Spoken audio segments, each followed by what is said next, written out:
सदर काशिफ अनवर के साथ नवाज संगरा मौजूद हैं। नवाज संगरा, बताइएगा उनका आइंदा बजट से मुतल्लिक क्या कहना है?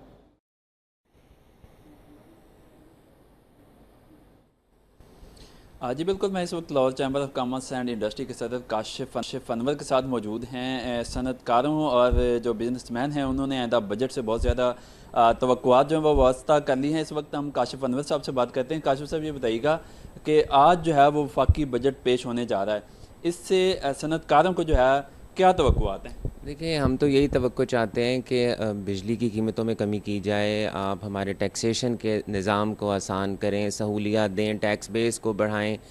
लेकिन ये भी बहुत ज़रूरी है कि टैक्स बेस तब तक नहीं बढ़ेगा जब तक आप एग्जिस्टिंग टैक्स बेस को फैसिलिटेशन नहीं देंगे। इंपोर्ट पे ऐसे रॉ मटेरियल्स जो पाकिस्तान के अंदर नहीं बनते उनके ऊपर ड्यूटीज़ कम होनी चाहिए, अल्टरनेट एनर्जी के लिए पैसे रखे जाने चाहिए। अब आईपीपीज़ का मसला हमारा पाकिस्तानियों का नहीं है, ये स्टेट का मसला है। लेकिन जब तक आप सस्ती बिजली नहीं देंगे, जब तक आप सस्ती गैस नहीं देंगे, सस्ता इनपुट नहीं होगा, तब तक हम कैसे अपनी लोकल इंडस्ट्री और पाकिस्तानियों की जो डिमांड्स है उससे पूरा करेंगे, और हम एक्सपोर्ट्स की मार्केट को कैसे टच करेंगे। अगर international market Sri Lanka, India, Bangladesh अगर कम रेट्स पे, इंटरेस्ट रेट्स पे काम कर रहे हैं, तो हम इस वक्त 20.5 पे भी, लेकिन अप्रिशिएट भी किया जाना चाहिए कि 1.5% को कम किया, लेकिन ये बहुत नाकाफ़ी है। जब तक सिंगल डिजिट में नहीं आएगा रुपए को, हम ये भी तवक्को कर रहे हैं कि ऐसे इकदाम किए जाएं कि आपका जो ग्रे इकॉनमी का पैसा है वो बाहर निकल कर आए, इकॉनमी में इन्वेस्ट करें, एक्सपेट्रिएट्स पाकिस्तानी को ट्रस्ट दें कि वो इस मुल्क के अंदर इन्वेस्टमेंट करें। तो ये बहुत से ऐसे इकदाम हैं जिसके लिए इंडस्ट्री का चलना बहुत ज़रूरी है। इंडस्ट्री चलेगी तो हम यहाँ पर रोज़गार देंगे, इंडस्ट्री चलेगी तो लॉ एंड ऑर्डर की पोजीशन यहाँ पर बेहतर होगी। तो उम्मीद करते हैं कि इस बजट में ऐसे इकदाम किए जाएँ कि इंडस्ट्री चल सके, इंडस्ट्री के लिए आसानियाँ पैदा हो, और उसी से आगे फिर रिटेल सेक्टर है। अगर हम टैक्सेस को बढ़ाते जाएंगे, उसकी कॉम्प्लाइंस को मुश्किल करते जाएंगे, उसकी कॉम्प्लाइंस को एक्सपेंसिव करते जाएंगे, तो फिर ये निज़ाम ऐसा नहीं चलेगा। हमें ये समझना चाहिए कि टैक्स लेना बहुत ज़रूरी है, टैक्स बेस का बढ़ना बहुत ज़रूरी है, लेकिन हम जितनी सख्तियाँ आवाम के ऊपर करेंगे, जितने कॉम्प्लाइंस को मुश्किल करते जाएंगे, कि हमें देखना चाहिए पाकिस्तान इस वक्त मुश्किल वक्त से गुजर रहा है। हम खुदा खुदा करके हम डिफ़ॉल्ट से बचे हैं, अब फिर आगे आईएमएफ के प्रोग्राम में जा रहे हैं। लेकिन हमें पाकिस्तानियों को अपना रोल भी अदा करना है, और स्टेट को भी ये चाहिए कि वो स्टेक होल्डर्स के साथ बैठ के कंसल्टेशन करें। अगर सिर्फ आप पॉलिसीज़ को बना देंगे, इम्प्लीमेंट कर देंगे, और उसके बाद आप हमसे कंसल्ट करना शुरू करेंगे, तो पॉलिसीज़ इम्प्लीमेंट नहीं होंगी। काशिफ साहब, ये बताइएगा कि आइंदा बजट में क्या चीज़ें की जाएँ कि हमारी एक्सपोर्ट में जो है वो इजाफा हो सकेगा? देखिए, बात यह है कि सबसे पहले तो हम ये कहते हैं कि डैम्स पे काम किया जाना बहुत ज़रूरी है। और मैं ये बात भी आपको बता दूं कि ये एक दिन का काम नहीं है, एक साल का काम भी नहीं है, लेकिन ये हमें शॉर्ट टर्म, मीडियम टर्म और लॉन्ग टर्म पॉलिसीज़ को बनाने की ज़रूरत है। हमें अपने डैम्स के लिए, वाटर रिजर्वॉयर्स के लिए सबसे पहले पैसे रखने की ज़रूरत है। आप ऑल्टरनेट एनर्जी की तरफ नहीं जाएंगे, आप हाइडल की तरफ नहीं जाएंगे, एनर्जी मिक्स को इम्प्रूव नहीं करेंगे।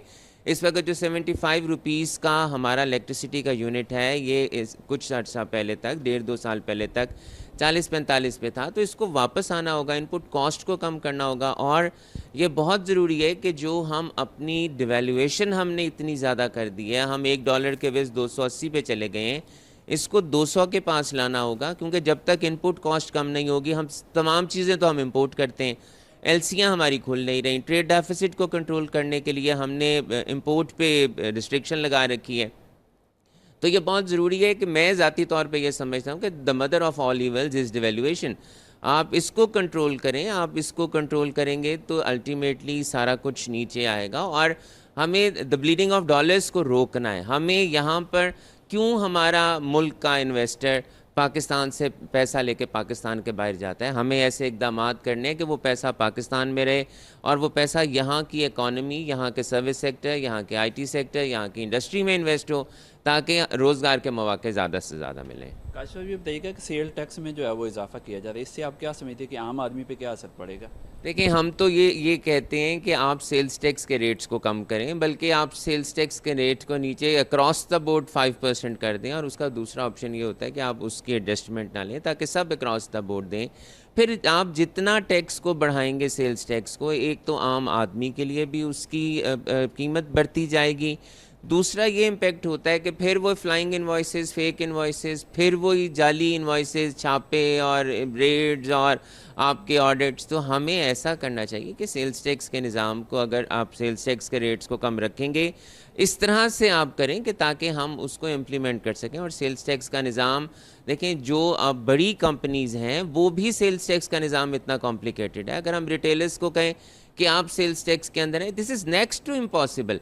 हम उनके साथ फिक्स किसी रेट की बात तो कर सकते हैं, फिक्स टैक्स की बात कर सकते हैं, चाहे बिजली के बिल के ऊपर हो, चाहे उनकी टर्नओवर्स के ऊपर हो। लेकिन अगर आप एक रिटेलर को, एक दुकानदार को ये कहें कि आप अपने सिस्टम को सेल्स टैक्स के अंदर लेकर आएँ, तो ये नामुमकिन है। और बिल्कुल आप अपने सेल्स टैक्स के रेट्स को बढ़ाएंगे, आवाम के लिए महंगाई और होगी, जो हमारे अब हुकूमती दावे हैं। और बिल्कुल उसमें कमी भी आई है, हमें अप्रिशिएट करना चाहिए। कीमतों में कमी आई है। अगर आप सेल्स टैक्स के रेट्स को बढ़ाएंगे तो आपकी कीमतें और बढ़ेंगी। काशिफ साहब, टिपिकली ये बताइएगा कि हम कैसे जो है वो अपनी इंपोर्ट्स को कम कर सकते हैं और एक्सपोर्ट में इजाफा कर सकते हैं? देखिए, आपकी इंपोर्ट्स तब तक कम नहीं होंगी जब तक सबसे पहले आपको प्रायोरिटी को डिटरमिन करना होगा। मैं हर प्लेटफॉर्म पे ये कहता हूँ कि हमारी जो ये प्रायोरिटी है कि हमने एक्सपोर्ट्स को बढ़ाना है, इसको नंबर 2 पे ले आएँ, और इंपोर्ट्स को कम करना है, नंबर 1 पे ले आएँ। लेकिन वो कैसे होगा? जब तक आपके मुल्क के अंदर इंडस्ट्रियलाइजेशन नहीं होगी, जब तक आप मुल्क के अंदर वैल्यू एडिशन की तरफ नहीं जाएंगे, आप इंपोर्ट सब्स्टिट्यूशन की तरफ नहीं जाएंगे। ये बहुत ज़रूरी है कि हम अगर अपनी इंपोर्ट्स को कम करना चाहते हैं, तो यहाँ पर जब तक आपकी प्रोडक्शन नहीं होगी, आपकी इंडस्ट्री नहीं चलेगी, आप एक्सपोर्ट करेंगे कैसे? इंडस्ट्री आपकी because of the cost of doing business, gas की नॉन अवेलेबिलिटी, आपके बिजली की प्राइसेस की जो बढ़ती जा रही हैं कीमतें, और गैस की जो बढ़ती जा रही हैं, हम कैसे compete कर सकते हैं? हाँ, ये ज़रूर हो सकता है कि हम अपनी जो लोकल मार्केट है उसकी डिमांड्स को यहाँ पर ज़रूर पूरा करें, लेकिन उसके लिए आपको नई टेक्नोलॉजी चाहिए, आपको इन्वेस्टमेंट चाहिए है।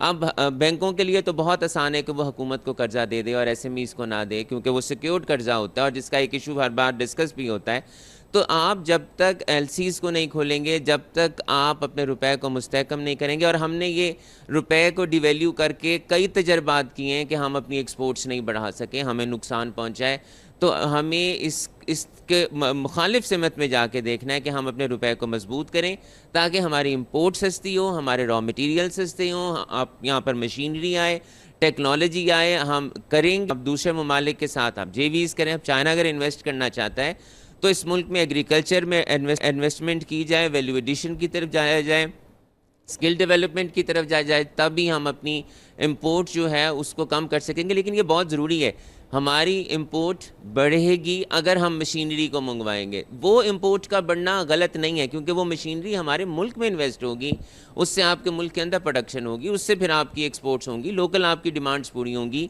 और आपकी स्मगलिंग कब होती है? जब आपके मुल्क के अंदर वो चीज़ नहीं होती है, वो आपके मुल्क के अंदर चीज़ बहुत ज़्यादा महंगी हो जाती है। तो ये देखने की ज़रूरत है कि हमें हर तरफ से देखना है कि और सिर्फ एक चीज़ को ठीक कर देने से हमारी मईशत ठीक नहीं होगी, हमें मुख्तलिफ सिमतों में जाके काम करना है ताकि हमारी मईशत ठीक हो। काशिफ साहब, इस वक्त इंडस्ट्रीज़ को बूस्ट करने के लिए कौन सी इंडस्ट्रीज़ को आप समझते हैं कि ख़ाम माल की ज़रूरत है और उन पर जो ड्यूटीज़ हैं उनको कम होना चाहिए? देखें, ये तो हमारी तो बहुत सी इंडस्ट्रीज़ हैं जहाँ पर रॉ मटेरियल्स हमारे मुल्क के अंदर नहीं बनते, और हमारे सारे तकरीबन 75% रॉ मटेरियल्स हमारे बाहर से इंपोर्ट होते हैं। इस बात की भी ज़रूरत है कि हमारे जो, जैसे हम आयरन ओरी की बात करें तो वो हमारे पास ज़खायर हैं, हम वहाँ से ले सकते हैं। आप मिनरल्स की बात करें, हमारे पास मिनरल्स हैं। आप स्टोन्स की बात करें, जेम्स एंड ज्वेलरी की बात करें, आप सॉल्ट की बात करें। अब अगर हम मार्बल की बात करें, हम मार्बल को ब्लास्ट से हम मार्बल लेते हैं, मार्बल को निकालने के लिए नई टेक्नोलॉजी आनी चाहिए। हम जो आपका है नमक है, हम उसके डले एक्सपोर्ट कर देते हैं, आपको वैल्यू एडेड तरीके से उसको एक्सपोर्ट करना चाहिए। हम स्टोन्स की रूबी से बेहतर हमारे पाकिस्तान में जो रूबी है उससे बेहतर रूबी पूरी दुनिया में नहीं है, लेकिन हम उसको फिनिश्ड फॉर्म में नहीं उसको बेचते। बहुत से और आप आयरन सेक्टर देख लें, प्लास्टिक का दाना आपका सारा इंपोर्ट होता है, टायर्स आपके सारे आप इंपोर्ट करते हैं। आपकी ये देखें, आप अगर आप ऑयल को देख लें, अगर हम ऑयल ही ईरान से ले लें, चले मैं आपको मिसाल देता हूँ, तो उसकी कीमत कम हो जाएगी। तो हमारे बहुत से सेक्टर्स हैं, और सिर्फ हम अपनी रुपए की कीमत को मुस्तहकम करें, उससे महंगाई भी कम होगी, उससे आपकी इंडस्ट्री भी लगेगी। और हमें इंडस्ट्री को ऐसे मौके देने हैं, हमें इंडस्ट्री को ये बताना है कि आप, और मैं ज़ाती तौर पे एक बात ये कहता हूँ कि अगर इंडस्ट्री टैक्स कम भी देती है ना, तो इंडस्ट्रियलिस्ट से कहें कि इस मुल्क के अंदर इन्वेस्टमेंट करें, 10 इंडस्ट्रियाँ और लगाएं, आपके सर्कल्स चलते हैं, और कंस्ट्रक्शन सेक्टर का चलना बहुत ज़रूरी है। और अगर हम ये करें तो हमारे मुल्क की इकॉनमी ज़रूर बेहतर होगी। बहुत शुक्रिया काशिफ अनवर साहब। नाज़रीन, आपने काशिफ अनवर साहब की बात सुनी। इनका कहना है कि आइंदा बजट में जो है वो सनतों को रिलीफ दिया जाए, इन्वेस्टमेंट पर जोर दिया जाए, और ख़ाम माल जो मशीनरी इंपोर्ट होनी है उस पर ड्यूटीज़ जो हैं वो कम की जाएँ, ताकि मुल्क में इंडस्ट्री चले। इंडस्ट्री चलेगी तो मुल्क की मईशत जो है वो मुस्तहकम होगी। जी।